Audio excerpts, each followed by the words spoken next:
Hello, welcome back. This is Jo again talking about Sagittarius season. So last time I left off at about the 4th to the 8th of December because there was really a lot to cover.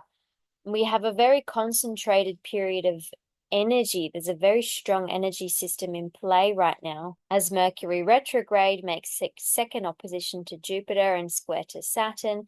The Sun is now following along, squaring Saturn and opposing Jupiter retrograde as well. So this Jupiter-Saturn square is an ongoing background toing and froing theme, with Mercury retrograde first bringing it into our consciousness, into our mentality, into our everyday lives, and then the Sun coming through and now really shining its light on the ways that we envision our future and the way that we want to grow with our ideas, and also the ways in which we need to solidify, contract, and stabilize what truly works for our highest good.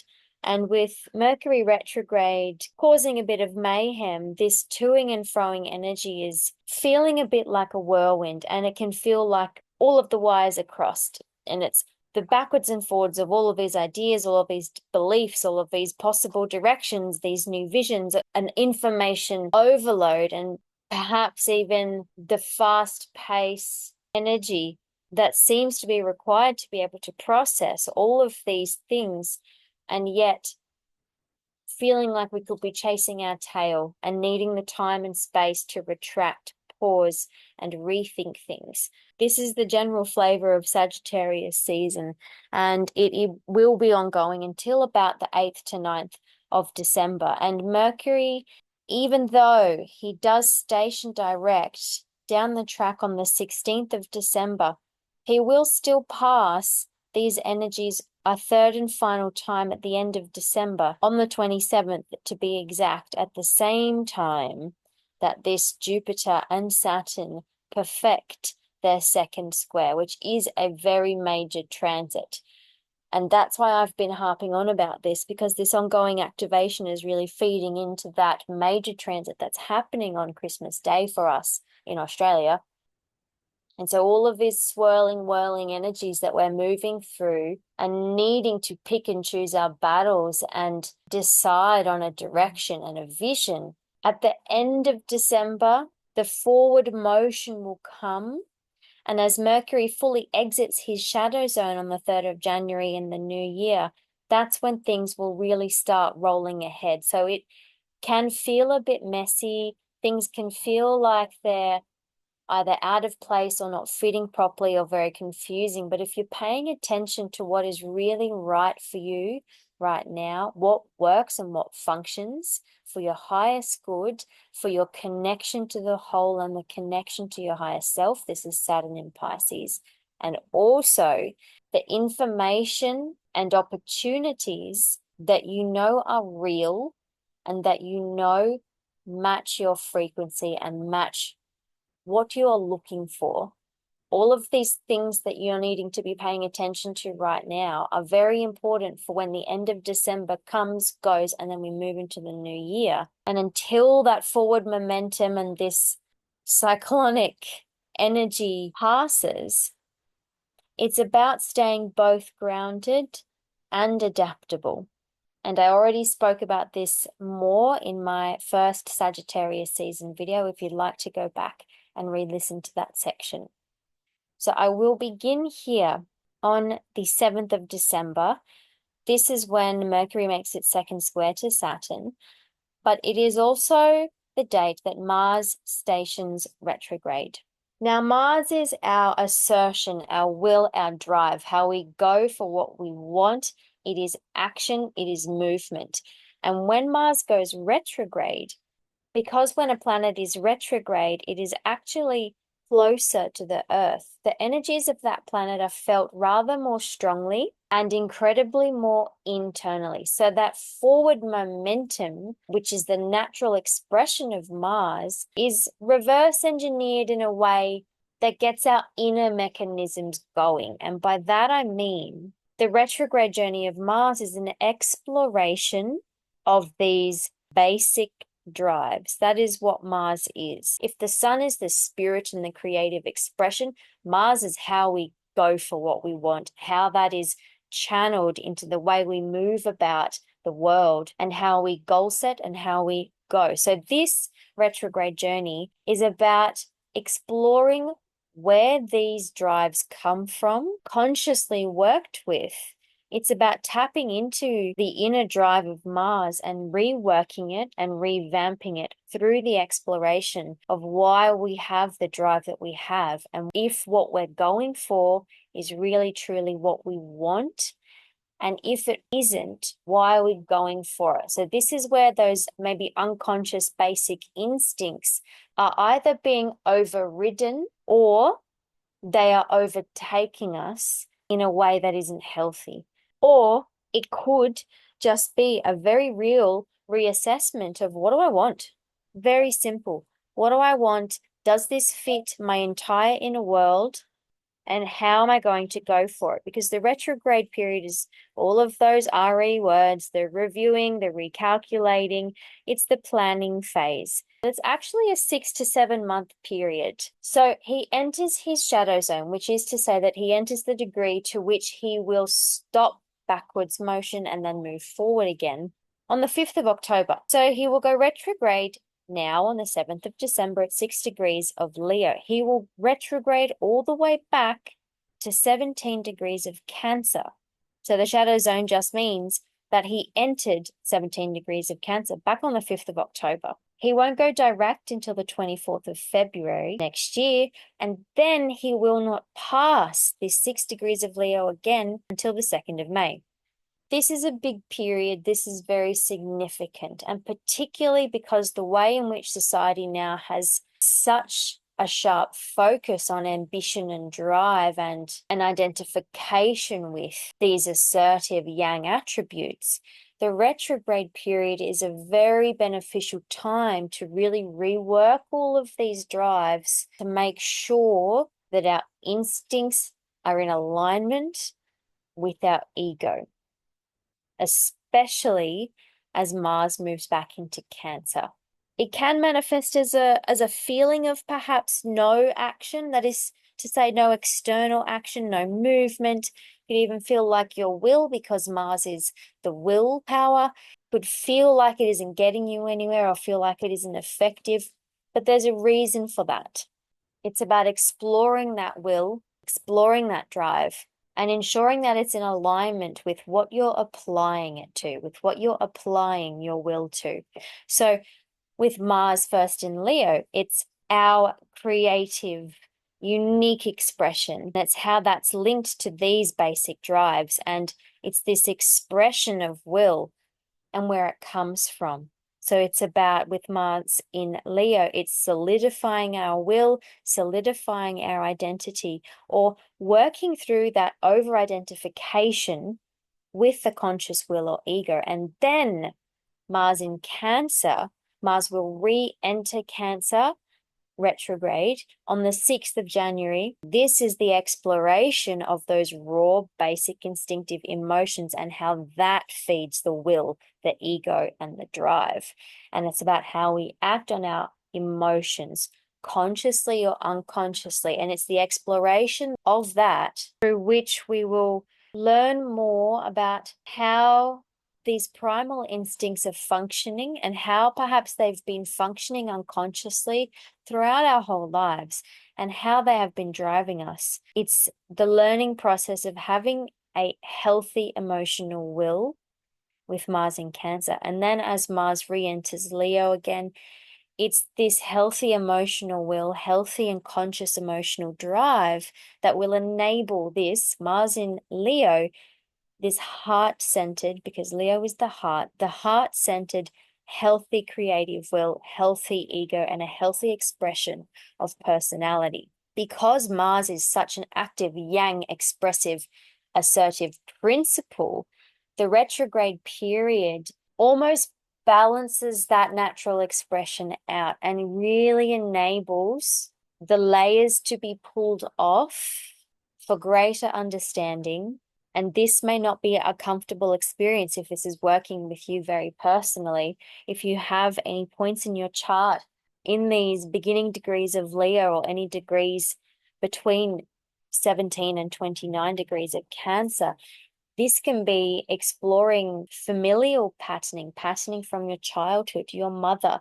This can be memories from your roots, from your heritage, because Mars activates this unconscious, unfiltered emotional history could be being activated or triggered, depending on how it's expressed for you. And as Mars moves backwards through Leo, it could even be about any ego wounding that we could have had to our sense of spirit or purpose or expression that we may not have been able to feel safe in expressing who we really are. And before I continue on with the rest of the transits, a lot of this video podcast will be about this Mars retrograde because it's kind of a big deal. I will just show you a card that I really felt drawn to pull. I felt very drawn to pull an animal oracle card. This is from the Druid Animal Oracle by Philip and Stephanie Carr-Gomm and illustrated by Will Worthington.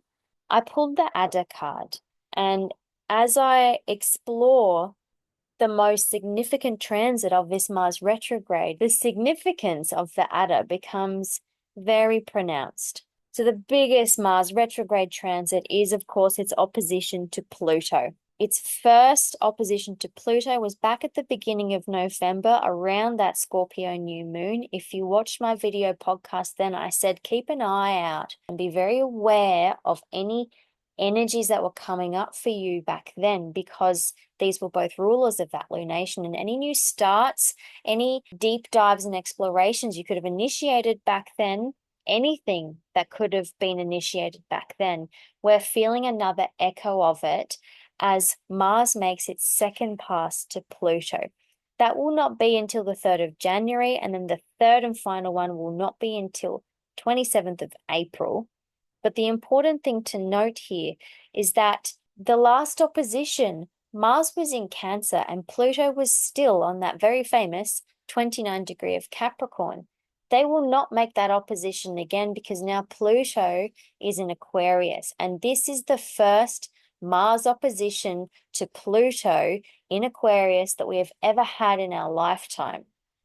That's pretty significant. And the things that it will be bringing up for us at the beginning of January is the initiation of a cycle that will be ongoing throughout Pluto's entire period in Aquarius, which is 20 years. So it's very important at this time, if these energies are working with you really personally, working with your drive, your assertion, your will, your creative expression, and these raw basic instincts, and becoming conscious of any patterning that is filtering through into your will and drive and the way that you assert yourself in your life. It's important because Pluto is turning this into a transformative experience. Pluto transforms what it touches, and it transforms by destroying and rebirthing. So I know his opposition to Pluto will not be until Capricorn season, and this is a Sagittarius season podcast video, but he turns retrograde now. That's why I'm talking about it now, so that we can be prepared for any of the energies that are going to be coming up. So the first opposition back at the beginning of November was when our sensitive, raw emotions or our anger was being activated by any of the power structures in our life, whether it was our inner world or outer world. Now these energies will be brought back into play again on the 3rd of January at the second opposition, but it's no longer our raw instinctive emotions. It is our sense of identity and personality now with Mars in Leo. It's our unique creative expression and how we channel that into action. And with the opposition to Pluto, it can feel like the word I got was a depersonification. Because Leo is the identity and Leo is the self-expression, and Mars, it's the way we assert our will. It's a depersonification and a picking away of all of that. It's like an ego death is also what I get It could be like the building blocks of your unique will and drive are being either dismantled or reconfigured. And it could be playing around with, even though it might not be very fun playing around with how your will functions as an extension of your heart's essence. It's getting to the heart, and the ego death or the sense of not a loss of identity, but a reemergence or a recognition of the parts of our will, drive, and instincts that we could have been repressing, that we didn't feel was appropriate to who we thought we were or who we think we are. And our sense of identity and our sense of the way that identity is channeled through our will in our life is going to be changing dramatically. This is all of humanity because Pluto is an outer planet. It affects the collective, and we're getting a heart ego workout. Our heart space hasn't been worked at all, and it's re-tapping into that heart. But the letting go or destruction or transformation must come through this releasement, letting go of a prior consciousness or a prior identification with ego, ultimately to tap into that heart space. And because these are air and fire signs, and Aquarius is a sign of electricity, science, and this could really be the spark that fuels this alchemical fire and this whole reconfiguration process. It could also be a tower moment that blasts everything that needs to be burnt away in order for your empowerment. So save the date, 3rd of January, then the 27th of April. The things that are coming up could be very potent, could be very powerful, could be very intense. Getting the advice that it's important to be aware of the people around you and what they could also be going through as well, because a Mars-Pluto aspect can also speak about trauma and abuses of power. And so everyone is going through what they're going through. There could be some very raw and real emotions, particularly anger and fear. But the challenge here is making sure that this ego drive will is truly healthy and coming from that loving heart space through the challenge of releasing this ego. And it's to free yourself ultimately, with Aquarius here, of course. So whatever is awakening and freeing through this shedding process, it is teaching us how to come from our heart and not our ego. And of course, before we can do this, we are reworking this instinctive emotional patterning as Mars retrogrades back through Cancer.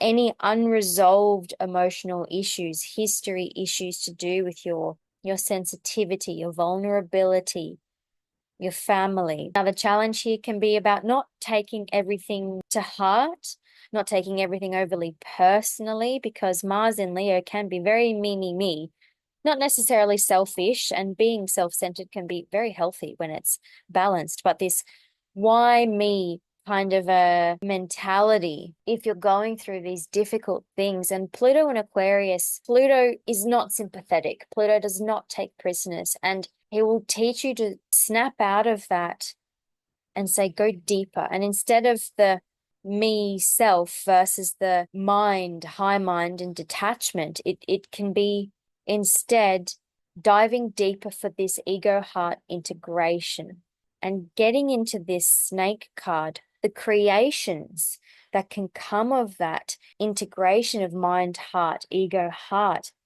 Even just you as the creation of that integration, it's so powerful. Yes, it's intense, emotional, raw, uncomfortable. These are fixed signs, so they don't want to budge, they don't want to change, but the integration of these will so strongly feed a creative process that leads to this freeing and leads to this empowerment.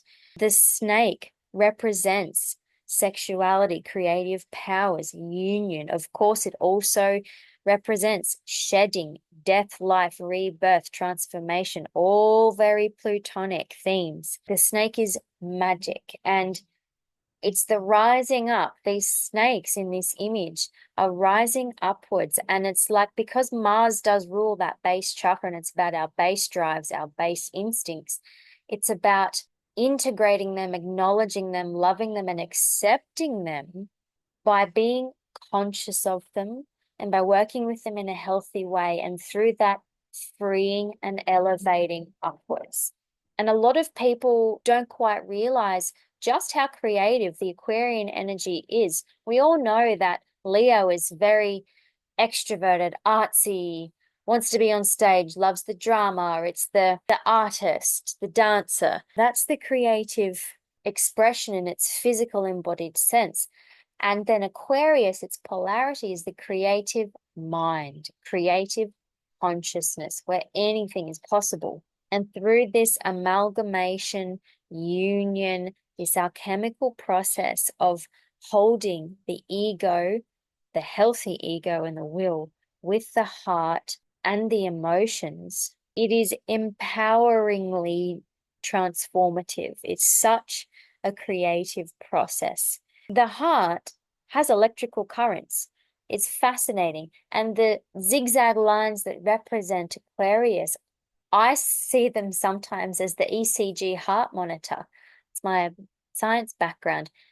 It's like the Aquarian consciousness reads the heart waves, reads the love, and shows you. This can be confronting. This can bring up issues of self-love. Mars is the will and Leo is the heart. And remembering to remain affectionate and loving towards yourself, generous towards yourself, can be a very stabilizing, grounding thing we can do throughout this Mars retrograde period. And then when Mars moves into Cancer in January, it's about nurturing yourself, feeding yourself, caring for yourself, self-care.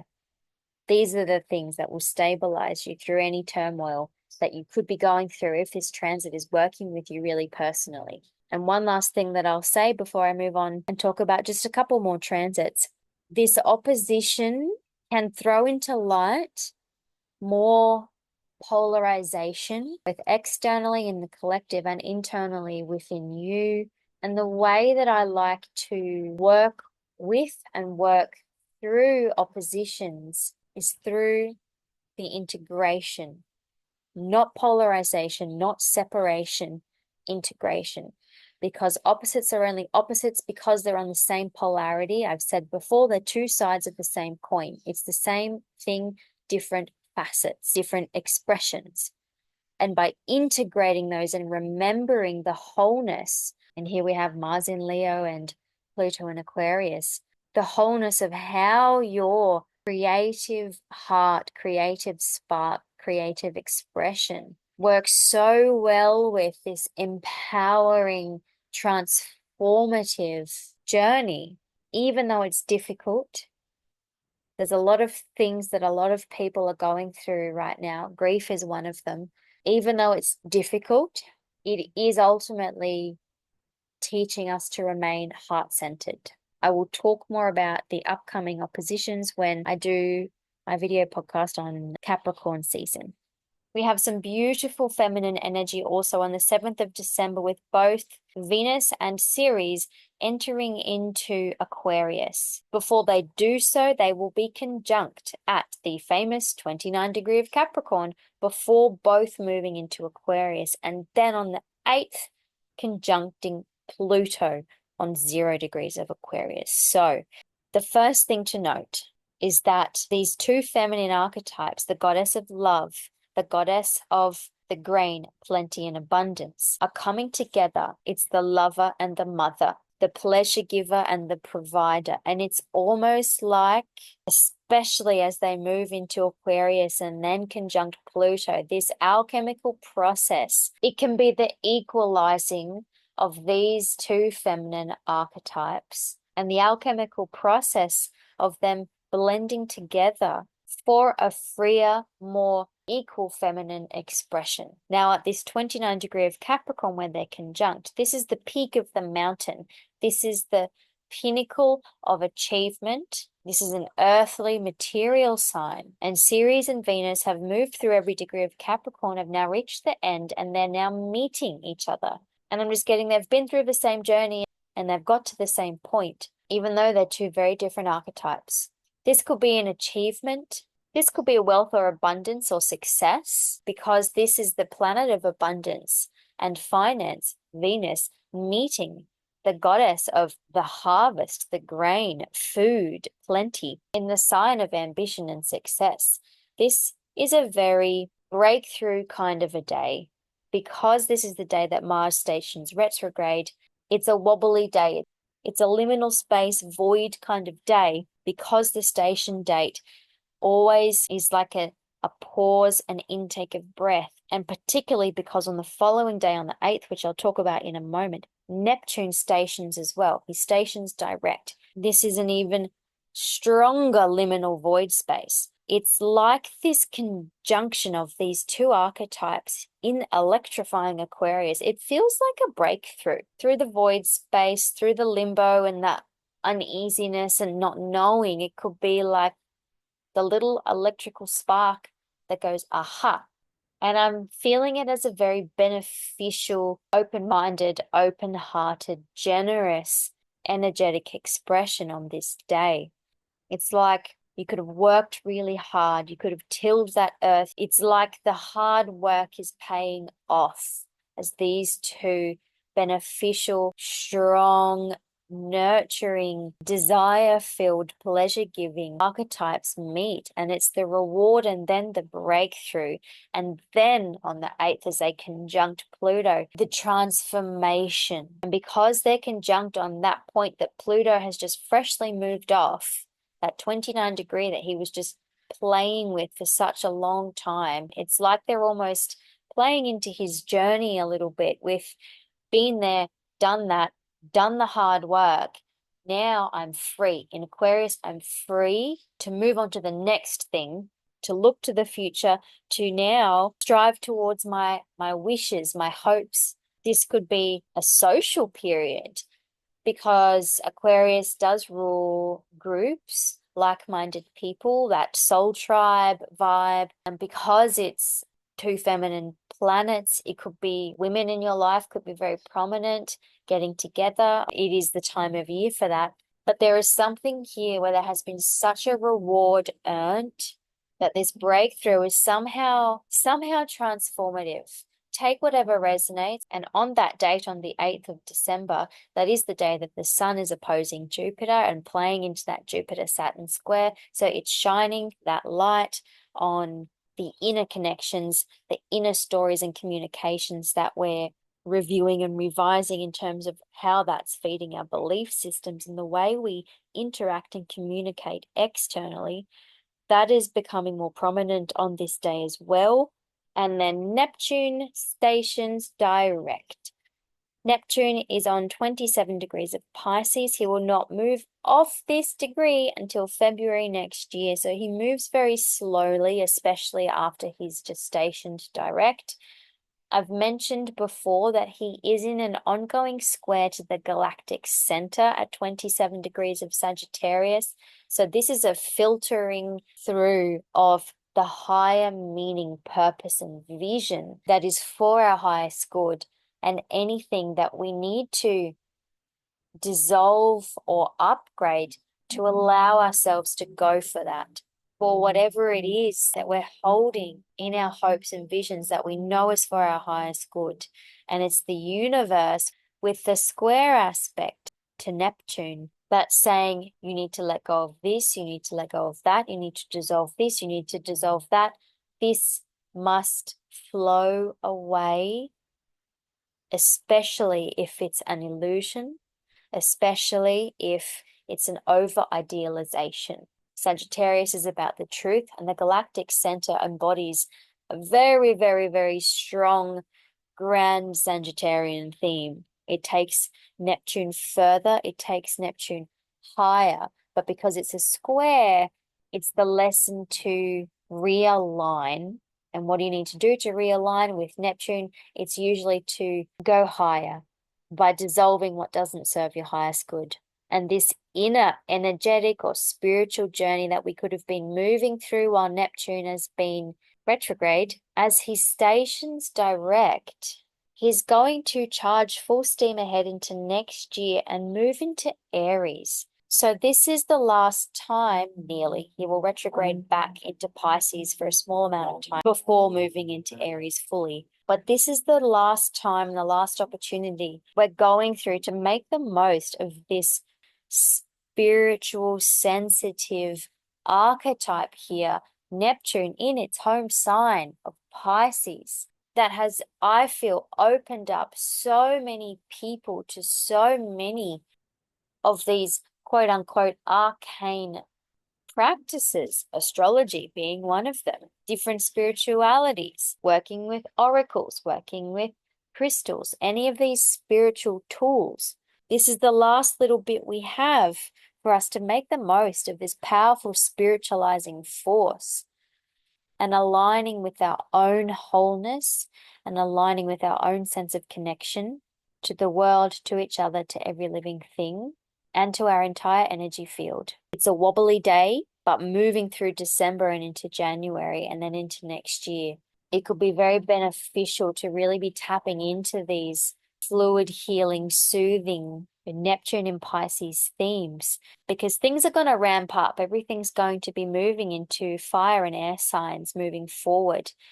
And the more we can tap into this self-soothing, self-calming, self-connection to energy, spirit, source, whatever word you choose, the greater benefit that all of these fast-forward energies moving forward will give to us. Apropos of that, we have two of the very most outer planets. We've got Pluto and Sedna trining each other. This is on the 10th of December. So Pluto is a soul evolutionary planet.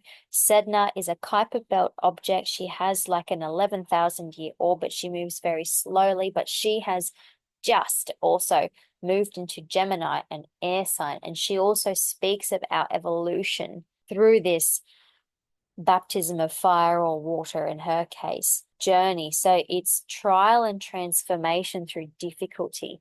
Sedna's story was that she was first married off by her father and then saved from her husband by her father, who kicked her out of the boat on the way home during a storm. And as she tried to hold on to the boat, he cut off her fingers. She floated to the bottom of the ocean and became the sea goddess that all travelers and shamans had to pay homage to, and the fingers became the first sea mammals, the first sea life. And so through that horrific and traumatizing journey, she became powerful and she created life. So it's a similar archetypal story to Pluto, but because Sedna is so far out, she does more speak of the collective and humanity and the Earth's evolution as a whole. And with this beneficial trine to Pluto, they've been trining each other on and off for a while now. It's just a very beneficial, supportive aspect that could reconnect us to the journey, reconnect us to what we're going through in a way that's reminding us that this is us consistently, constantly, inexorably evolving. It's a very cerebral aspect because they're both in air signs. This could be beneficial for making very potent, deep, and powerful connections to people. This could even mean making very potent and deep and powerful connections within yourself, because these air signs are about the connections that we make. It's the mental processes. There could be some news about some type of new technology on this date. Also on this day, we have another trine to the South Node, Venus in Aquarius trining the South Node, which does make this in orb of a grand trine, even though the orb for Sedna I wouldn't normally use that wide. But because there's two other points in this trine, I'm going to include it. So on the 10th of December, we've got Venus and Pluto in Aquarius, trining Sedna, trining the South Node. And the South Node is just reminding us of this letting go and shedding and taking only that which serves your harmony and serves your own justice, by that letting go with Pluto and Sedna of what is not beneficial for you. And Venus here is our heart. Our heart could be becoming more free through these connections, because she's just gone through her own journey as well. I forgot to mention before, the first time that we had Venus conjunct Pluto was back in February. Now she's been around the whole zodiac and she's come around to conjunct Pluto again on the 8th of December. What has she learned? What have you learned about your heart, about your relationships, about your worth, your self-worth, what you value and what you give worth to? And with this connection to Pluto, that she so happens to also be trining the south node of letting go of, and Sedna, the archetype of transmutation into something more powerful by the ending of an old life.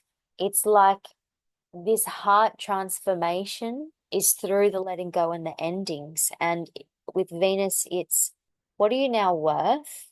What do you now know that you're worth? And how does that free you? And this beneficial grand air trine is really teaching you to release, shed, let go of what is not to your benefit, to free yourself, to feed this self-value and your ongoing abundance.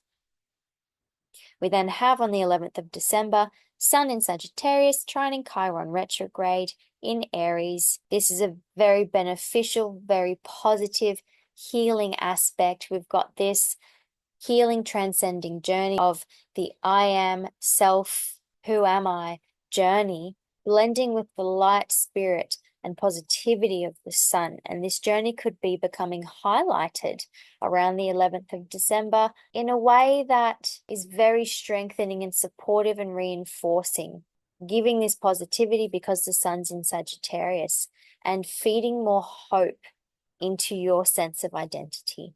One more little aspect before I sign off. We have Lilith conjunct the asteroid Australia. This is the final time. I've spoken about Lilith before. She moves backwards and forwards. She has a very oscillating orbit. So she plays with certain points for a very ongoing period of time. And this is the final time that she's moving over Australia.